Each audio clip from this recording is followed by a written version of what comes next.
Have you ever felt like thinking too much makes you alone? Like the deeper you understand the world, the harder it is to connect with it? If you've ever felt that quiet disconnection, like your thoughts are too heavy for casual conversations, you're not broken. You're just seeing reality in a way most people avoid. Throughout history, society hasn't just ignored deep thinkers, it's feared them. Not because they were dangerous, but because they were disruptive. Not everyone wants to hear the truth, especially when the truth demands change. Great minds from Simone Weil to Spinoza were often misunderstood. Their ideas didn't just challenge beliefs, they threatened comfort. And that's the heart of it. Why are deep thinkers so often rejected? It's not just intellectual, it's psychological. When someone is deeply introspective or unusually insightful, they don't just provoke thought, they provoke reflection. And reflection can be uncomfortable. We admire beauty and success because they're external, easy to praise from a distance. But intelligence hits closer to home. It questions your assumptions, your worldview, your identity, and that can feel threatening.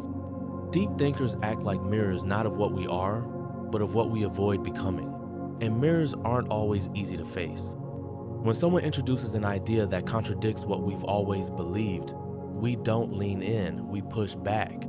Not because we're closed-minded, but because our brains are wired for survival, not truth. For our ancestors, belonging meant safety. Standing out, especially intellectually, meant risk. That wiring still lives in us.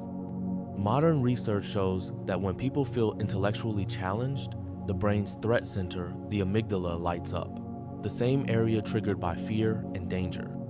So when someone feels out-thought, they don't just disagree, they feel attacked.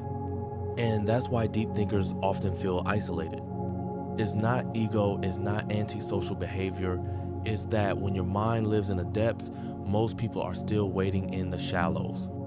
So what happens? You share an idea that questions the system and it gets brushed off. You try to explain a philosophical insight and someone changes the subject. You ask why, and they say, does it really matter?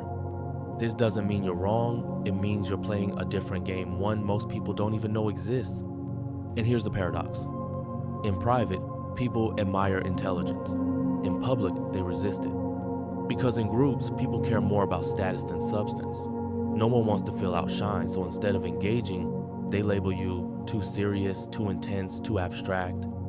This is how society keeps things comfortable and shallow. And in today's world of 10-second attention spans, it's even harder. Philosophical thinking doesn't trend. It doesn't spark dopamine. It gets buried beneath clickbait and quick takes. If you speak with nuance, ask big questions, or challenge the algorithm, you don't just get ignored, you get filtered out. But here's the truth. The world needs deep thinkers now more than ever. Yes, it's lonely. Yes, it's frustrating, but it's necessary.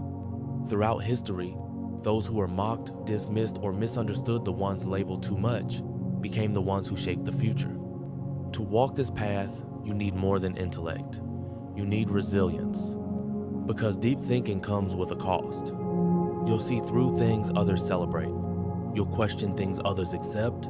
You'll crave conversations most people aren't ready to have. But that's not a flaw. It's a calling. And the moment you stop expecting the world to meet you at your depth is the moment you start to find peace in your solitude. So what can you do? First, embrace your solitude. Let it be a sanctuary, not a sentence. Second, seek quality over quantity. One real connection is worth more than 100 surface-level exchanges. Third, don't dilute your thoughts just to fit in.